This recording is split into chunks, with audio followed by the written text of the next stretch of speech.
कृपा करून ज्या पद्धतीने हा पेपर या ठिकाणी पाडला,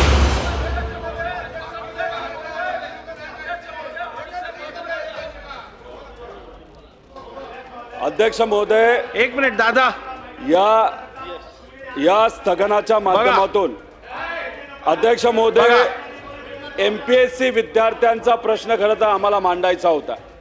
मी तुमचे आभार व्यक्त करतो, निवेदन करण्यासाठी तुम्ही संधी दिली। जयंत पाटील साहेबांचे आभार करतो की त्यांनी विद्यार्थ्यांच्या व आमच्या वतीने आपल्याला तिथे विनंती केली। अध्यक्ष महोदय, एमपीएससी परीक्षा देणारे असे 50 लाख विद्यार्थी आहेत।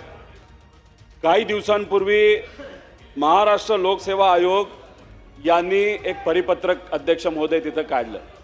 या परिपत्राच्या माध्यमातून अध्यक्ष महोदय, एमपीएससी काय सांगते की आजपर्यंत ज्या ऑफलाईन परीक्षा घेतल्या जात होत्या त्या याच्यापुढे आम्ही ऑनलाईन घेणार आहोत।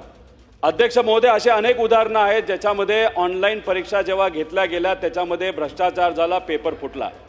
त्यामुळे आमचा ऑनलाईन परीक्षा घेण्याच्या बाबतीतला विरोध आहे, विद्यार्थ्यांचा विरोध आहे। त्यामुळे आपल्याला विनंती करतो की आपण सरकारला सांगावं की अशा पद्धतीने ऑनलाईन परीक्षा घेऊन चालणार नाही। गेल्या 20-25 वर्षामध्ये ऑफलाईन परीक्षा जी एमपीएससी आजपर्यंत घेत आलेली त्याच्या एकदा सुद्धा पेपर फुटलेला नाही।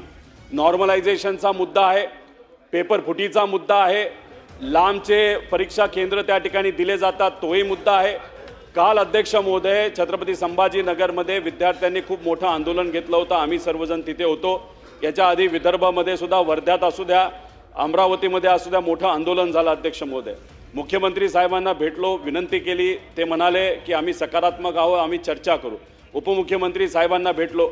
अध्यक्ष महोदय, काही झालं तरी पुढच्या काही दिवसांमध्ये सरकारकडनं निर्णय, नाहीतर एमपीएससीला सांगण्यात यावं हा ऑनलाईन घेण्याचा जो काय घाट घातला जातोय तो त्या ठिकाणी थांबवण्यात यावं। अध्यक्ष महोदय, याच्यामुळे 50 लाख गरीब मुलांवर तिथे अन्याय होतो आणि जो अन्याय होतो तो खूप मोठा आहे। एमपीएससीचा आदर आहे, पण हा जो निर्णय तिथं घेतलेला आहे त्याच्यामध्ये खोटी माहिती अध्यक्ष महोदय देण्यात आलेली आहे। उत्तर प्रदेश, केरला, तमिळनाडू इथं ह्या येणाऱ्या परीक्षा सगळ्या ऑनलाईन घेतल्या ते साफ खोटं आहे। त्यामुळे हे जे काय परिपत्रक एमपीएससीला काढलेलं, एमपीएससीला पूर्णपणे आदर मनात ठेवून अध्यक्ष महोदय, सरकारकडनं निर्णय घेण्यात यावा की ऑनलाईन परीक्षा नको, ऑफलाईनही असावी। आणि कृपा करून ज्या पद्धतीने हा पेपर या ठिकाणी पाडला तसंच या निर्णयसुद्धा सरकारच्या माध्यमातून कॅन्सल करण्यात यावा। ऑफलाईनच परीक्षा झाली पाहिजे आणि जर ऑनलाईन घेण्यात आली तर विद्यार्थी आणि आम्ही सगळं मिळून एक सरकार नाही तर एमपीएससीच्या विरोधात खूप मोठं आंदोलन येत्या काळामध्ये